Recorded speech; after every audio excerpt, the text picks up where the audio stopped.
उपवास म्हटला की वेगवेगळे पदार्थ आपण तयार करतात। तर या पद्धतीची जर तुम्ही बारीक साबुदाण्याची खीर करताल तर मस्त दाटसर होते आणि मस्त पोटभरीचं तयार होते। अगदी साधी सोपी रेसिपी आहे, पटकन तयार होते आणि शिवाय मेहनत सुद्धा जास्तीचा लागणार नाही। नवरात्र स्पेशल मध्ये आज आपण पाहणार आहोत मस्त दाटसर आणि रुचकर पटकन होणारी बारीक साबुदाण्याची खीर। तर त्यासाठी इथे मी अर्धा कप इतकं बारीक साबुदाणा घेतलेला आहे। तुम्हाला कोणत्याही किराणा मालाच्या दुकानावर भेटून जाईल। तर वाटीने मोजल्यास 1 वाटी इतकं हे साबुदाणा आहे। जर तुम्हाला या ठिकाणी बारीक साबुदाणा भेटत नसेल तर तुम्ही जाडा साबुदाणा म्हणजे रेग्युलर जे मोठा साबुदाणा असते ते वापरू शकता। यामध्ये टाकून घेतलेला आहे 2 चमचे इतकं तूप। गॅसचा फ्लेम मध्यम ठेवून आपल्याला हे साबुदाणा छान असं या तुपामध्ये परतून घ्यायचं आहे। या पद्धतीने तुपामध्ये हे साबुदाणा परतून घेतल्यामुळे पटकन शिजल्या जाते आणि शिवाय चवीला देखील मस्त लागते।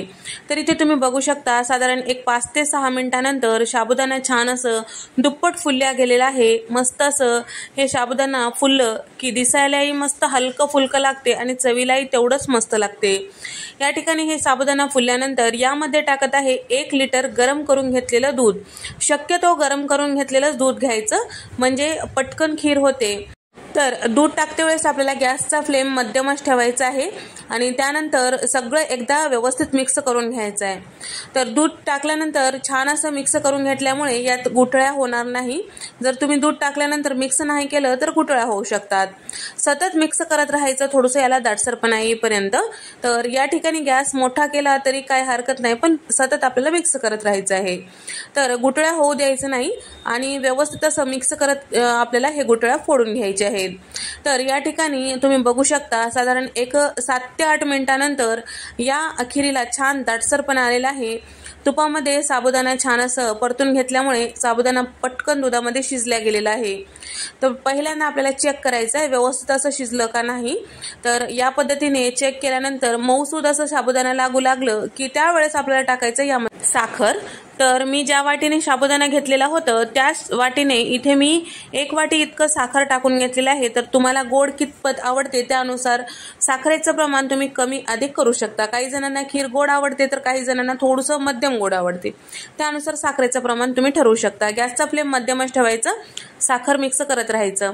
तर गॅसचा फ्लेम मध्यम ठेवलेला आहे। इथे मी मूठभर काजू मुठभर बदाम मिक्सरमधून थोडंसं जाडसर काढून घेतलेलं आहे। आता हे आपल्याला जाडसर असं भरड यामध्ये टाकून घ्यायचं आहे। तर काजू बदामाचं हे जे पावडर आहे टाकणं पूर्णपणे ऑप्शनल आहे, पण उपवास असल्यामुळे थोडंसं थकवा वाटतो, असं तर आपल्याला काजू बदाम खाणं शक्य नसते।